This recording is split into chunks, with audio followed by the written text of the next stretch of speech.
కొల్లాపూర్ మండలం మొలచింతలపల్లికి చెందిన చెంచు గిరిజన మహిళ ఈశ్వరమ్మపై జరిగిన అత్యాచారం ఘటన అమానవీయమని డిప్యూటీ సీఎం బట్టి విక్రమార్క అన్నారు.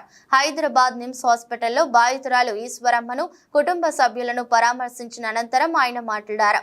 మానవత్వం ఉన్న ప్రతి ఒక్కరూ తలదించుకునే ఘటన ఇది అని పేర్కొన్నారు. యావత్ సమాజం తీవ్రంగా ఖండించాలని అన్నారు.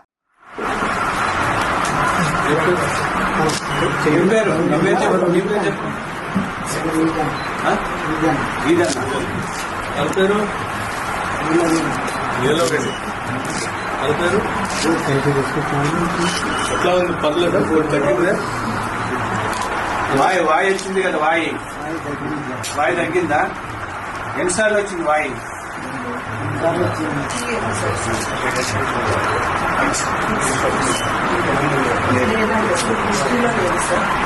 ఈసారి వచ్చింది